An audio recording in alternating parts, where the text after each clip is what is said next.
me parece que a Câmara Municipal oficiou ao IBGE, alguma coisa nesse sentido, mostrando que há uma falha naquilo que foi feito em matéria de... Foi feito pelo IBGE o recenseamento e não se chegou aos 300 mil habitantes, quando a gente tem quase certeza que esse número é superior a 300 mil. E aí tem um detalhe interessante.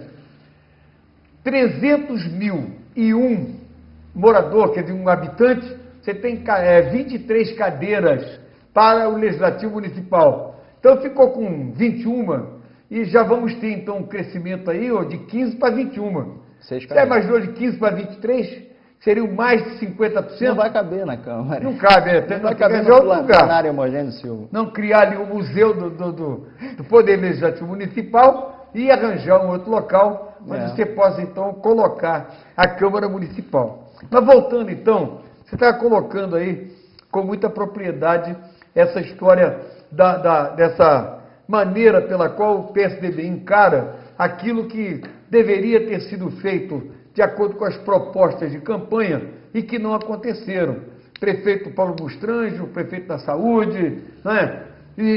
Escola em tempo integral? Não essas coisas. Então, eu digo assim, na visão do PSDB petropolitano, claro que o Paulo Capes não está aqui, mas ele é seu amigo, ele não vai zangar contigo se você disser para a gente, na sua visão, como é que o PSDB imagina, uma vez elegendo um prefeito seu, se for o caso, né?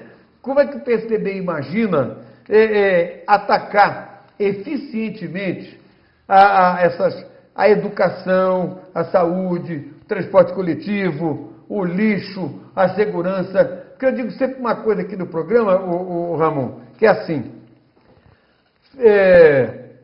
um economista francês, né, criou Manual de Economia Política, então ele tem isso aprendido no curso de Direito. Então nós tínhamos no programa, naquele programa do curso de Direito, tem lá, Manual de Economia Política. Então tinha lá um capítulo dedicado a necessidades humanas.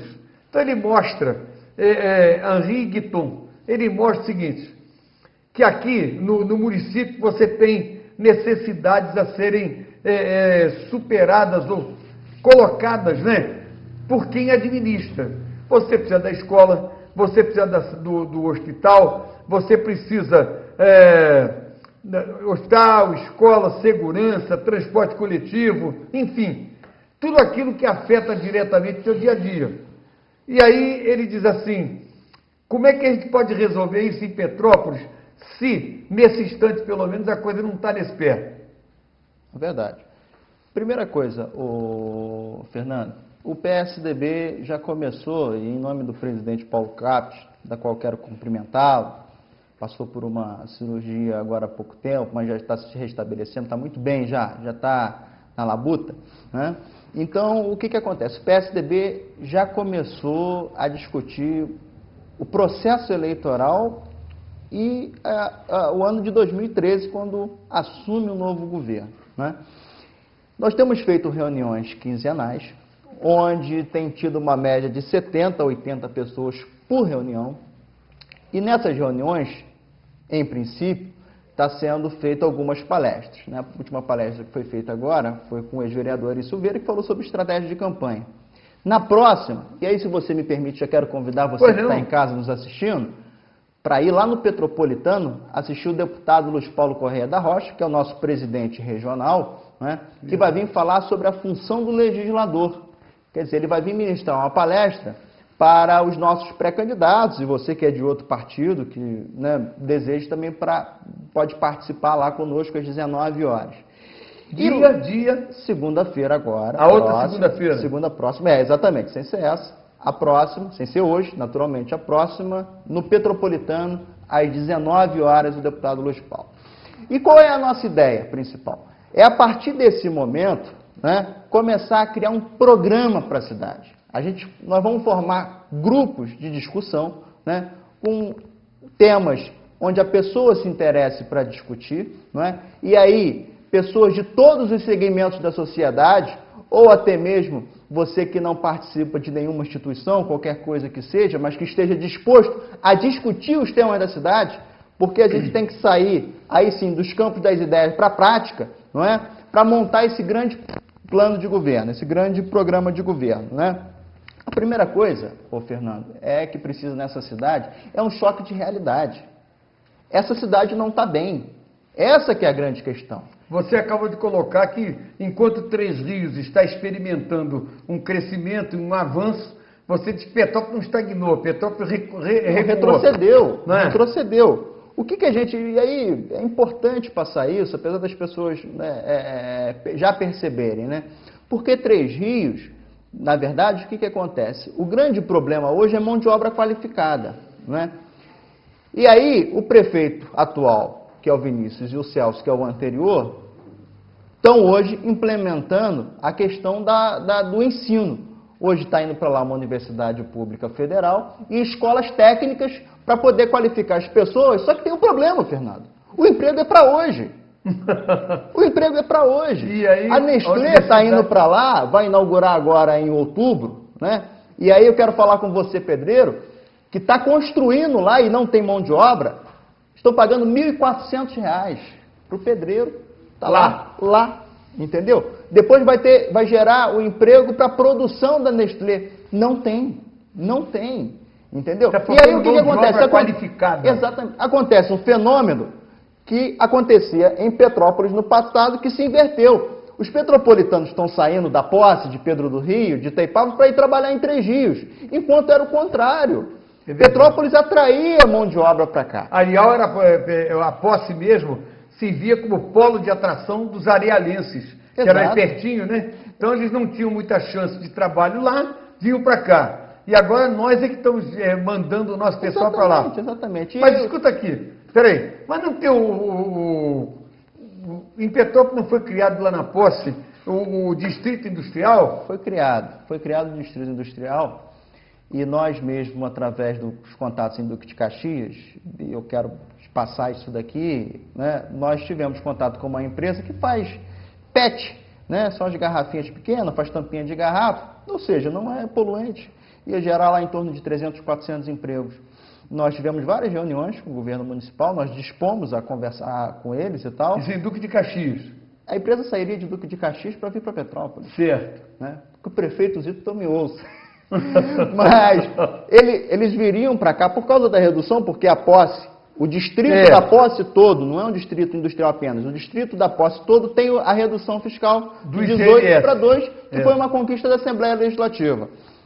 Não vieram porque não tem infraestrutura. Como é que você instala uma empresa na posse hoje, com a famosa União Indústria e a Jacuba, né, que a gente conhece como Jacuba, no estado precário que está?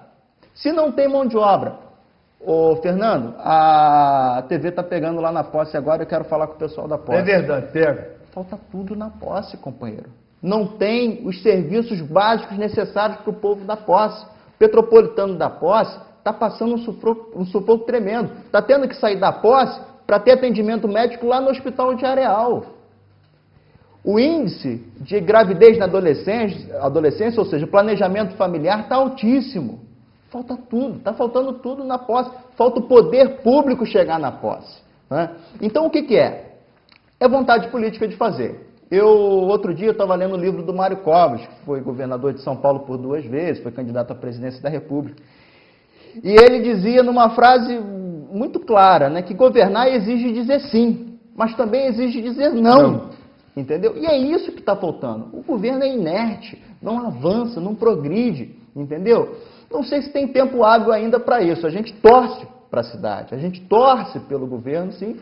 Até porque torcendo em favor do governo, de uma forma até mais direta, torce a favor do governo, mas está torcendo também a teu favor. Porque o assento do governo é um benefício que você vai dele se aproveitar. Sem dúvida, não é isso? Sem dúvida. Agora, então, o Ramon, nós já passamos agora nessa história da posse que me deixou muito triste, porque eu imaginei o seguinte. Me lembro que havia uma empresa de cerveja, que é a Serpa, se não me engano, que é lá do Pará, e que viria também para Petrópolis, né?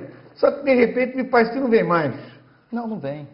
Né? Parece que foi para ter rios. A Nestlé viria para Petrópolis, não veio. Eu sei disso. Mas isso por falta de infraestrutura. É o que nós... Até porque eu acho que em matéria de qualificação de mão de obra, né, eu acho que Petrópolis teria uma vantagem a mais, até porque tem 2 universidades aqui e vários cursos profissionalizantes, entendeu? Teria uma coisa, sei lá, daria uma estrutura melhor aqui. Então faltou foi a estrutura lá, a infraestrutura. É isso que nós... É isso. Falta água, falta esgoto, falta transporte, falta iluminação tudo. de qualidade. Transporte não se fala, né? Energia de qualidade, porque essas empresas precisam de uma boa energia. É verdade. Não é? Para poder ter a sua produção, seu índice de produção, né? Agora, infelizmente, a gente não vê disposição do governo municipal, né? Do governo do PT, em fazer com que a cidade avance, né? Eles são muito fechados, né? A gente tenta ajudar, mas não vê a recíproca para que a gente possa fazer com que a cidade avance, né? Vejamos o caso de Teresópolis, que é lastimável, né? O prefeito lá tinha as mesmas peculiaridades do daqui, né? Inércia, um pouco de incompetência, né? Um pouco de vontade de fazer. Lá foi levantada uma outra questão, que é a corrupção, não é? E aí o prefeito caiu, e a cidade está à míngua, né? Graças a Deus, Petrópolis não foi atingida pela catástrofe em outra localidade com maior índice habitacional, que foi o caso de Teresópolis e Nova Friburgo. Porque se fosse, eu teria, né, quase que certeza, com essa gestão ineficiente que a gente tem em Petrópolis, né, de conseguir resolver esses problemas. Porque até hoje o Vale do Cuiabá está largado, abandonado, faltando a presença do poder público. Um detalhe que você colocou aqui ainda há pouco, você falou sobre a Jacuba, que é o trecho que liga Pedro do Rio à Posse, né? Então, é o estado lastimável da estrada. E é verdade. Mas eu digo assim, peraí, vamos com calma. Porque você tem, a partir da Barão do Rio Branco, você tem todo um trabalho que vem sendo desenvolvido pelo DENIT, que é Departamento Nacional de Infraestrutura Não, de infraestrutura. De infraestrutura e não tem outro nome. De infraestrutura, tá certo. Aí, eu pergunto o seguinte, afinal de contas, isso não teria chance de chegar até a posse ou esse contrato não chega lá? Olha, é importante e muito pertinente essa tua colocação, Fernando, até para esclarecer aos petropolitanos que nos assistem, e deixar claro, né, porque a gente está vendo, acompanhando agora, uma intervenção na União Indústria, feita pelo DENIT, né, que é um órgão federal. É um órgão é um departamento do Ministério dos Transportes. Né? Como é que começou isso tudo? Foi uma ação impetrada pelo Ministério Público Federal, onde obteve êxito, né, movida contra a União e contra o DENIT. Então, o ganho não é da placa que está lá dizendo que aquela obra foi executada pelo DENIT e a prefeitura está ali asfaltando a sua rua, não. Aquilo ali foi uma ação judicial que o Ministério Público Federal conseguiu, ganhou, e eles estão tendo que executar devido a uma antecipação de uma sentença provisória que eles vão ter que realizar a obra. Só que existe ali uma grande havia uma indefinição sobre a competência da via. Então ficou pré-definido que até o início da União Indústria, que é na Barão do Rio Branco, no final da 13 de maio, até o trevo Capitão José Leal, lá em Pedro do Rio, é a União, a competência da União. Dali para frente é o Estado do Rio de Janeiro, não é? Porque o Estado do Rio de Janeiro apresentou na ação alguns decretos, passando para o município, né, um ato unilateral para o município, que ele assumisse a União Indústria. Só que o município não sabia disso, não foi comunicado, não foi acordado. Então, o juízo federal definiu de que, emergencialmente, o DENIT fizesse a obra no trecho, que é a competência da União, ou seja, da 13 de maio, do início da União Indústria, até o trevo de Pedro 13 de maio, não, do início da Barão do Rio Branco. O início da Barão do Rio Branco. Que termina 13 de maio e inicia a Barão do Rio Branco. Agora, você usou a palavra emergencialmente. Então, significa que emergencialmente não aconteceu, por exemplo, pelo DENIT, nenhuma licitação para saber quem é que ia levar o bife para fazer a obra. Ou teve licitação? Não, necessariamente não é. Né? Como é um caso emergencial, especularam, mas aí nós tivemos com um processo na mão, né, que era